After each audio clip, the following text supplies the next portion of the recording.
What year is this? 1982, the Cardinals come back to shock the heavily favored Milwaukee Brewers to win the series. Let's get into it.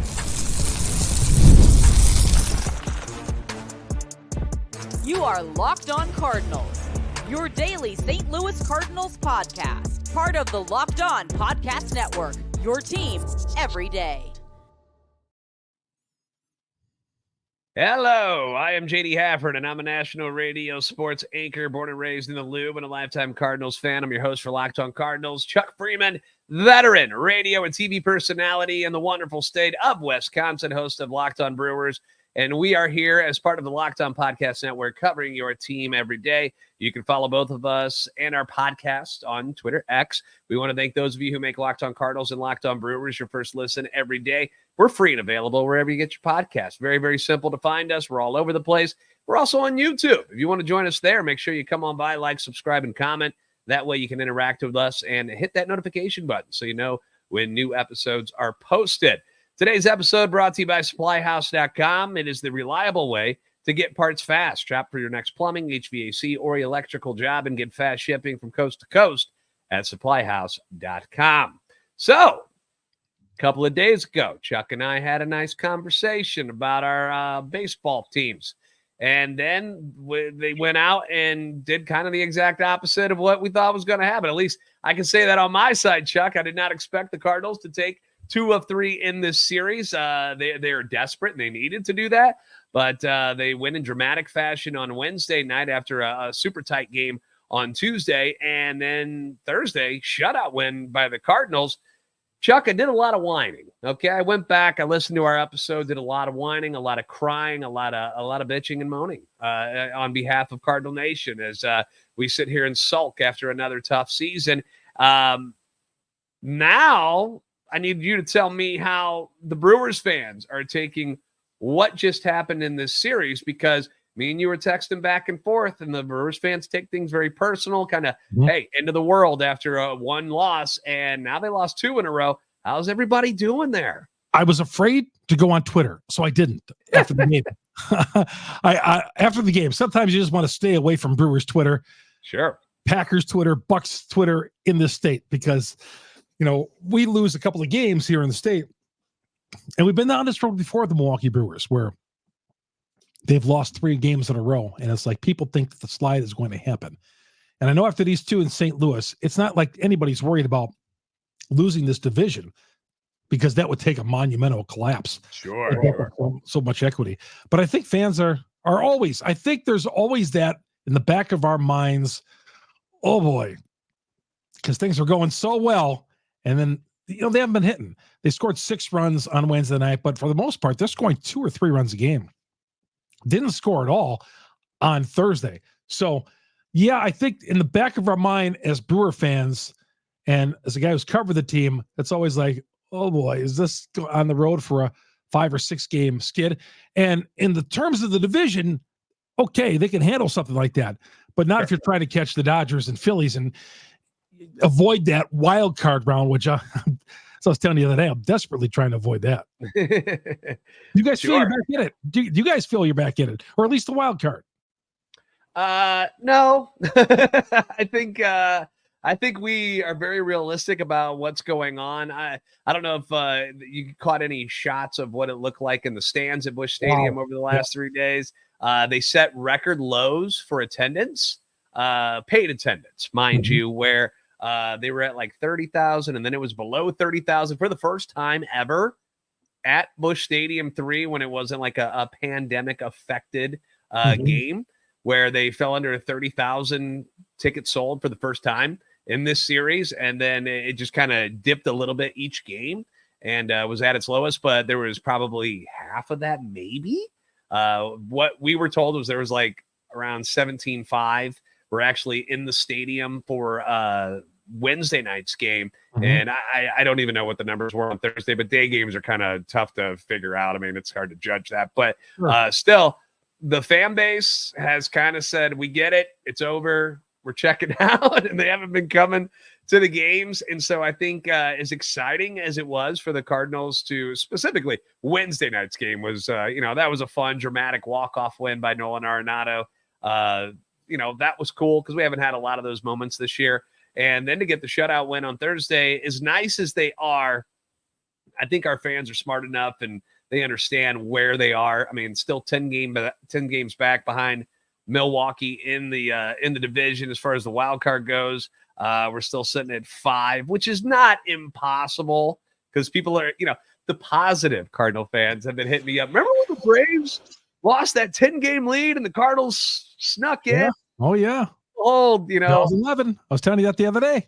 Yeah, and I'm like, I get it. And I want to stay positive, but there's also the realistic side of things where, like, if that doesn't happen or the Cardinals don't go on a 17-game winning streak like they did a couple of years ago, it's really going to be tough to make up enough ground in the wild card to come back and be a part of this playoff conversation. So we enjoyed it.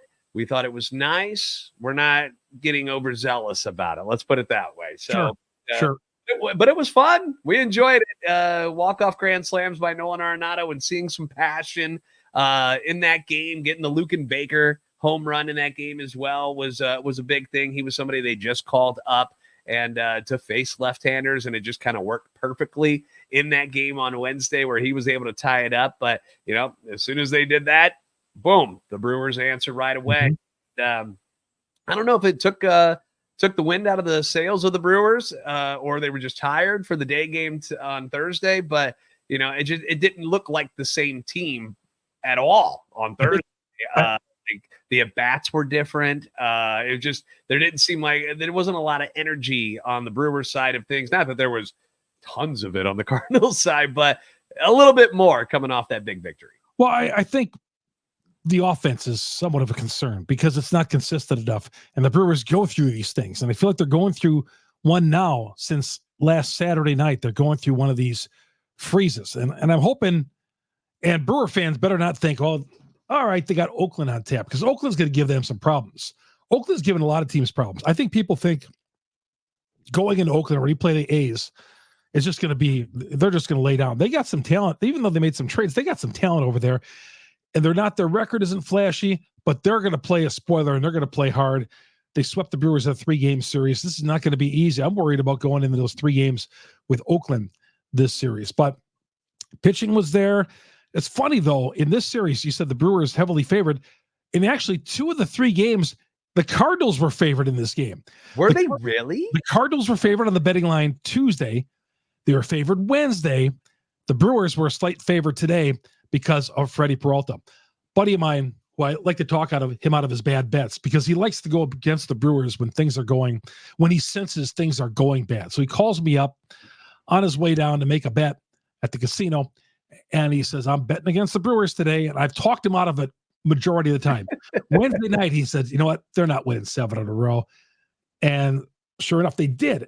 And then he calls me back again today. He goes, I'm going right back down there. They're not going to beat the Cardinals again. I said, they're going to bounce back. I think the Brewers. So I've been wrong. Usually I'm pretty good at reading these guys, these Brewers, but I was wrong the last 2 days. I thought the Brewers would, keep it rolling a little bit. But again, credit the Cardinals, man. They play baseball too. One guy on your team, and I kind of took it to Twitter. How does Kittredge get anybody out? I feel like, JD, I feel like when I see him on the mound, he's like a position player going out there, just taking the ball and like just trying to throw it. I'm like, this guy's stuff isn't anything. How are people just not crushing this guy? Yeah, I always said he has the wind up of like a dad throwing wiffle ball to his kids, where he looks like he could be holding a beer in the left hand and then the wiffle ball in the right, and just kind of nonchalantly just kind of whips it in there, and he's got some good movement on that sinker, and that's really his go-to pitch. I mean, you guys were still able to score off him, so I guess he couldn't have been all that good and impressive. But yeah, he's very relaxed. I remember seeing the first time I saw him, and I'm like, oh my gosh, I could see him in like some cutoff jorts and just like a tank top doing the same thing out in the backyard to somebody. So, well, you may not like Kittredge that much, but I'm going to force you to say some nice things, Chuck, because we're going to do a segment next, which we're calling it Say Nice Things. All right. We're going to explain it all to you coming up next on this Locked On Cardinals, Locked On Brewers crossover. The heat and humidity during the St. Louis summer, although it's been a little bit nice recently, usually no joke. You know, us natives know all about that. I don't know how much humidity you guys get up in Wisconsin, but we probably have 5 days of humidity all summer. Well, it affects us a lot down in the Midwest, a little bit more closer to the South. So it makes life tough, you know, and it can affect you in negative ways, which means you should stay hydrated. You got to stay extra hydrated during the summers in St. Louis so you can enjoy the outdoor activities like going to Cardinal baseball games or going camping or going to amusement parks, whatever it may be. That's where Liquid IV can help. It's the ultimate weapon against the heat and humidity. Get hydrated with electrolytes, essential vitamins, and clinically tested nutrients from the #1 powdered hydration brand in America. Liquid IV, it's more than just a drink, you guys. It is science-backed. It's a way to hydrate better than you ever have before. And it's delicious, which is great because, you know, you've had drinks before where you're like, okay, this may be good for me, but this tastes terrible. Not with Liquid IV. So many flavors to choose from. I'm a big fan of the white peach. I like the tangerine. Rainbow sherbet. That screams summertime, right? Cotton candy. They also got their popsicle firecracker, which is a blend of citrus-fueled lemon lime, tart cherry, raspberry flavors. It's good for you. It tastes good. You can find it all on their website, liquidiv.com. Tear, pour, live more. One stick plus 16 ounces of water hydrates better than water alone with 3 times the electrolytes of the leading sports drink and 8 essential vitamins and nutrients. No more thirsty summers, you guys, when you indulge in hydration with Liquid IV. You can get 20% off your first order of Liquid IV when you go to liquidiv.com and use the code MLB at checkout. That's 20% off your first order when you shop Better Hydration today using promo code MLB at liquidiv.com. Get supplies from the site that's made for the skilled trades. That's SupplyHouse.com, in case you were unaware. SupplyHouse.com, it is the reliable way to order plumbing, HVAC, and electrical products online. And their easy-to-use website, it's just packed with helpful resources and the latest product information that's going to help you get the job done right, which is the ultimate goal. Shop a complete inventory of over 200,000 parts from over 400 top brands, and you get your order delivered right to your door. They do it with fast shipping from coast to coast. And if you need help with your order, the beauty about going to SupplyHouse.com is that you get to talk to a real person. That's right. Industry-leading service from the friendliest folks in the business. They are real. They are not robots. They are not AI. They are actual human beings who will answer the phone and help you through it all. Pros in the skilled trades. You can also get a competitive edge by joining SupplyHouse.com's free Trade Master program. Every Trade Master, you get access to a dedicated phone line. You get free shipping and discounts on every order. It pays off. So join the thousands of trade pros already benefiting from their free membership at supplyhouse.com/TM and order plumbing, HVAC, and electrical supplies from anywhere with just a few clicks at supplyhouse.com.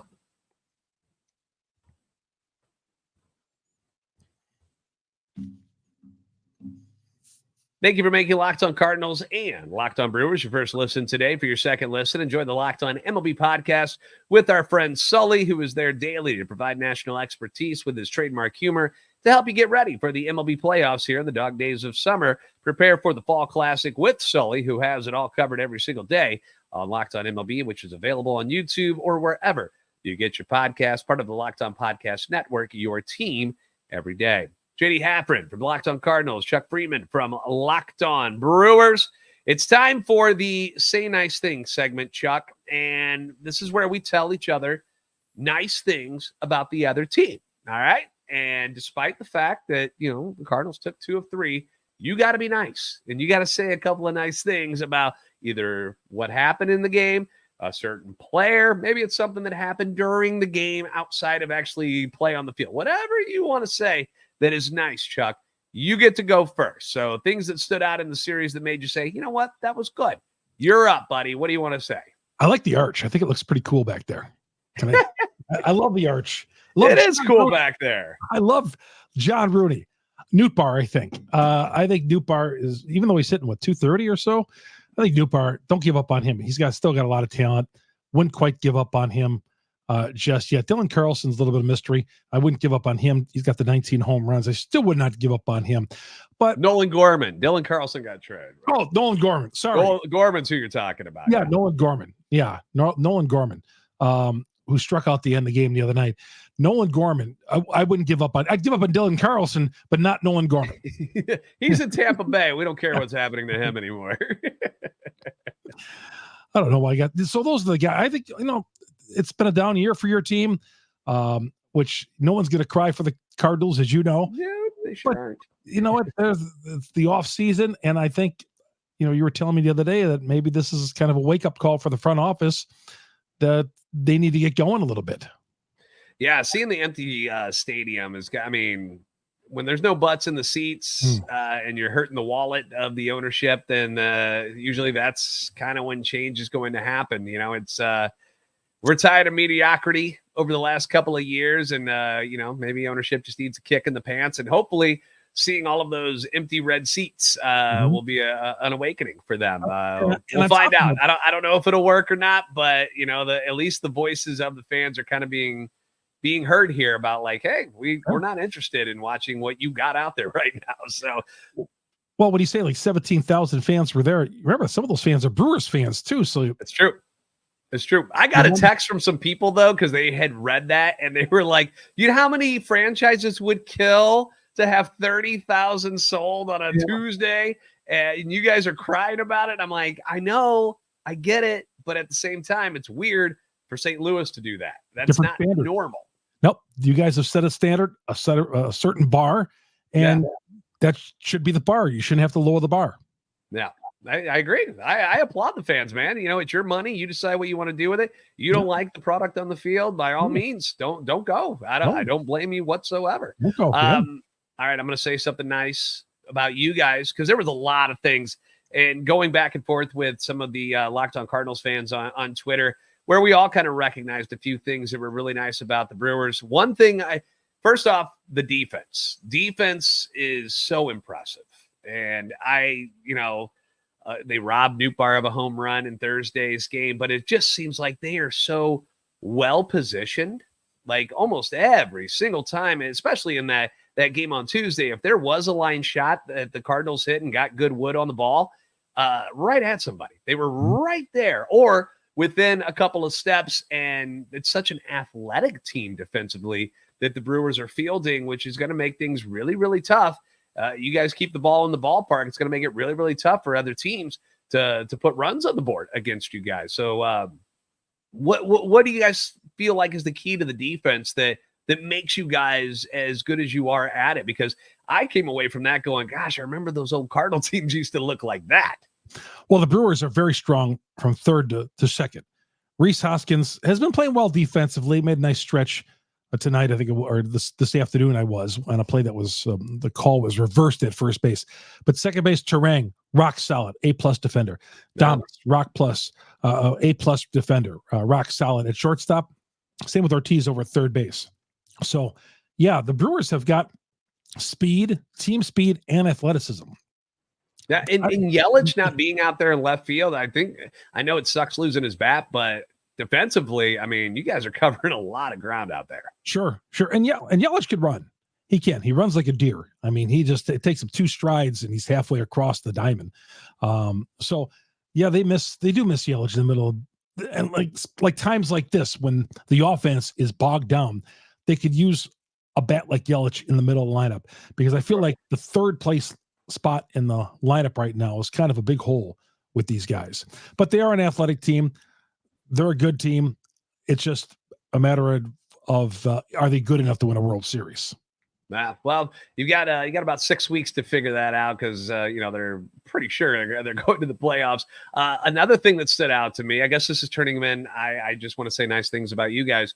I am so impressed with the at-bats you guys take. That was something I could not take my eye away. The amount of foul balls that the Brewers, and I don't know if this is normal for every series, but at least in this one, exhausting. I mentioned you said that on the podcast. I mentioned on yesterday's podcast that you would text me and sent that, JD. I mean, my gosh, dude, it's like they don't chase very often. They don't strike out a lot, and they constantly are battling and just fouling balls off. And, and they're not trying to do too much with the pitches where I see and a guy that stands out to me that does this a lot. And it's just kind of his nature is Wilson Contreras. His first swing normally is just like, I'm trying to hit it to the arch. Like it is as hard as he can to see how far he can hit it. And I don't get that a lot out of the Brewers hitters. Like, if they see a meatball, they're going to swing hard at it. But it looks like they're always just trying to just hit the ball hard. They don't care where it goes, whether it's down the line and left, opposite field, you're trying to put it in the gap. They don't care. It's not about that. They're just constantly just trying to put it where you aren't. And it was like wild because in that game on Tuesday, it's not like the Brewers were smashing the ball all over the park, but they were constantly just putting it in where, they were, it was just beautiful hitting. And it was just their approach, all of it, very impressive. Like watching them when the other night on Wednesday night, they're up 6-4 and back-to-back hitters are threatening to put down bunts. They tried to bunt a couple of years, like the Cardinals would never do such a thing like this. And, and the Brewers, they're just like, no, we're willing to whatever it takes to get on base. We'll do it. Yeah. Stealing bases, bunting guys over. This is something they did not do under Craig Counsell, but they're doing it under Pat Murphy, playing that small ball, getting on, getting him over, getting him in. That's what it takes to win ball games sometimes. Just sitting back and waiting for that 3-run home run. I just never liked that way. I just like, producing runs and then lean on your pitching staff a little bit. But that way of playing hasn't worked here in the last 4 or 5 days, but hopefully it always seems to turn around. The Brewers offense, I don't know if this is the way maybe because I just watch the Brewers every day, but is it with your team? Like some days they'll just like go through a stretch, JD, where 4 or 5 days in a row, they're the 27 Yankees. And then they come back and it's like they're the 62 Mets a couple of days later. No, the Cardinals have never looked like the 27 Yankees. Not this year. Not this year. You might have one game where everybody kind of goes crazy, but very, very seldom did that happen this year for the Cardinals, which has been kind of the problem where it's been a lot of scoring 2 runs, 3 runs, and then you get like a 6 and you're like, woo, here we go. We're going to heat up, right? No, right back to 1, back to 2. Like it's been very inconsistent most of the year. And I feel like if our team, if the Cardinals approach was more like the Brewers, where we weren't relying on the home run, which has been something the Cardinals have done a lot this year. Like there was a stat about in the second half of the season so far, nobody has relied on the home runs to score their runs more than the Cardinals, who don't have like 40 home run dudes in their lineup. That's a problem. Yeah. That's a problem. Like you got to figure out different ways to score runs.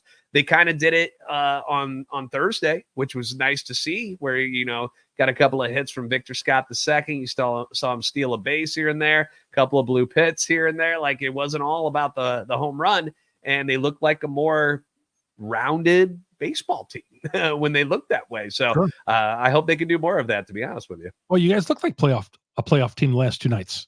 You really did. Thursday afternoon, the terrific pitching, coming from behind, battling. A couple of times you were down by 2 runs and you battled. And that's credit we like to, as Brewer fans, look, our team blew this lead, but you got to credit that, you guys battled, and then, you battled against Devin Williams and you got the job done with great at-bats in the 8th inning and not swinging at garbage pitches. And then in the 10th inning, getting guys on, getting a guy, courtesy runner, of course, is free, but the rest of the guys on, and then on a 1-2 count, Arenado goes Yahtzee, and that's the ball game right there. So I'm glad you brought that moment up real quick. I'm going to put a picture up on the screen, and I don't know if you saw this during the Arenado at bat. This young man, this is another thing that we had that you didn't in this game. What's he do? What's this about? This is who cares? He's a shirtless fan smashing a Bud Light still while watching the Arenado at bat. And I took this photo and I put it on Twitter. I was like, this guy's not giving up. Yeah. And 2 pitches later, Nato hits it over the wall. So we're calling this our rally Shirtless Guy. Okay. And we're hoping he's behind the plate more often in the future. Needs something to build on. But I've seen that picture floated around a little bit on social media on Wednesday. Yeah. It was pretty. I thought it was pretty cool. Yeah. Look at him. Regular old Look at fan. him. He's just there having a good time. He's ready for football season. That looks more like a Packers fan or a Battlehawks fan for the St. Louis than it does a baseball fan. And those are the rich people seats behind home plate. Like, those are the guys normally in polos and super white shoes. And he was breaking all the laws. And there he is. There he is. Just bringing home the victory. So that was another thing you guys didn't have for you in the series. So the power of the rally shirtless guy. So maybe get one of those in Milwaukee. I bet you could find a few. I've seen them before in Milwaukee. I've seen it. They've been at Brewer games before. Sure. I'm not sure we want to go down that road to see that every game. But I tell you what road we are going to go down, Chuck. We're going to go to what this series, how it affects our teams, and what the future holds. So we're going to give you guys a glimpse into the future coming up next on this Locked On Cardinals, Locked On Brewers crossover. Now, life gets busy for everybody. And even the most dedicated gym goers, they struggle with consistency. You've got the commute to get to whatever gym you're a member of. You got to deal with traffic. You got to find parking. You got to wait for the weights. Is this person ever going to get off their phone and quit using this machine? Then you got to clean the machines. You got the dirty people who don't clean the machines. All of it added up makes skipping a workout very tempting. But with Tonal, you can choose from thousands of workouts and train in a way that you actually enjoy, and you get to do it from home, where if you don't want to clean your machine, that is on you. But Tonal is the world's smartest and most effective strength training system that helps you get stronger, and it's powered by AI. Tonal learns with every rep, so it can deliver workouts that's personalized just for you. It's like having your own personal trainer at home with you, as Tonal will optimize every workout just for you. And unlike traditional gym equipment, Tonal uses adaptive digital weight to advance your training techniques. Like if you're lifting and you're like, should I go up another 5 pounds? Do I go up 10? What? I'm not sure. I don't want to get hurt. And that's smart. Tonal is going to help you through all of that. And again, it fits your schedule. It's there when you're ready. Shave off the time wasted going to the gym and get right into your workout when you're ready. And right now, Tonal is offering our listeners $200 off your Tonal purchase with promo code Locked On MLB. That's Tonal.com. Use the promo code Locked On MLB for $200 off your purchase. That's Tonal.com. Promo code Locked On MLB for $200 off.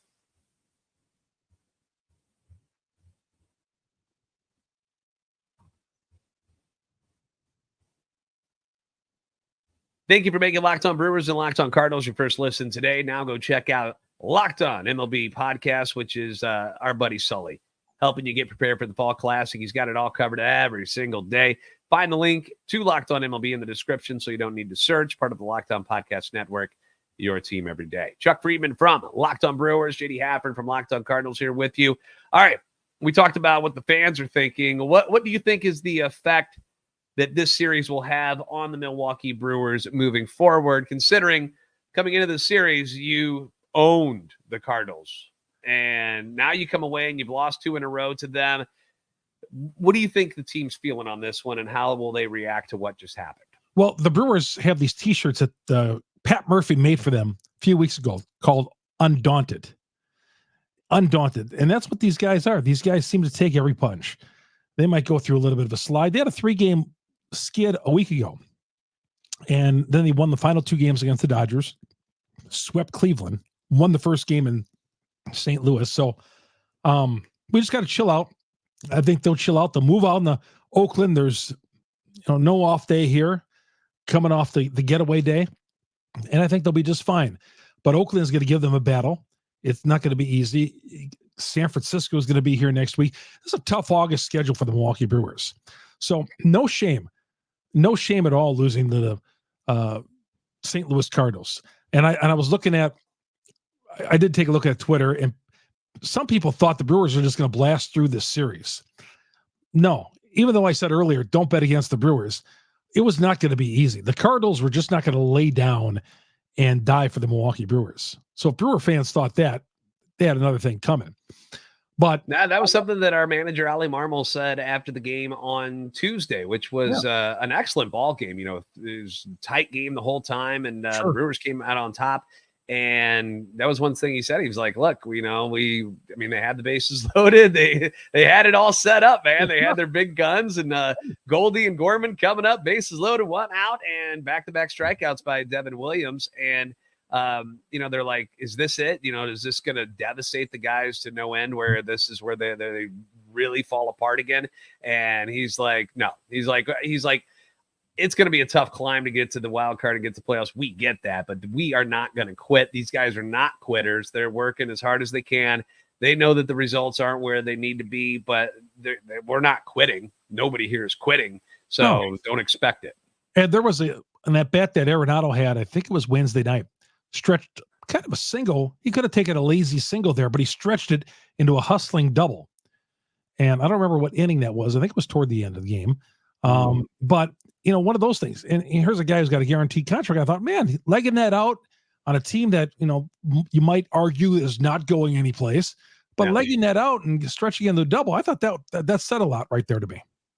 It does, especially when like you mentioned, Arenado, a veteran like that. And, and we saw Paul Goldschmidt doesn't do a lot of media, but they talked to him after the strikeout on Tuesday night and how disappointing. And his voice is cracking because he's so upset about it. And that's one thing, fans get upset. This guy sucks. Why is he playing? Blah, blah, blah, blah. They know that they're going through a tough time. It's not like they don't care. Like, these guys really do care. They interview Arenado after the walk-off grand slam on Wednesday night, and they're like, that had to feel good. He's like, I know that I have not done a good job this year. And he's like, and all I can do is keep plugging away. And, today was a good day, and this was nice. And this was a great feeling. We needed it. And that's the one thing about it is, like, a lot of these guys, we love them as players, and it's it's unfortunate that the performance hasn't lived up to what we thought it was going to be this year. But, you give them credit for going out there and playing hard and showing up each and every day and doing the best they can. And maybe they're just not a good team. Maybe that is just the way it is. Mm-hmm. It's not motivation. It's not the manager's fault. Maybe the guys, it's just not a good team. And that happens.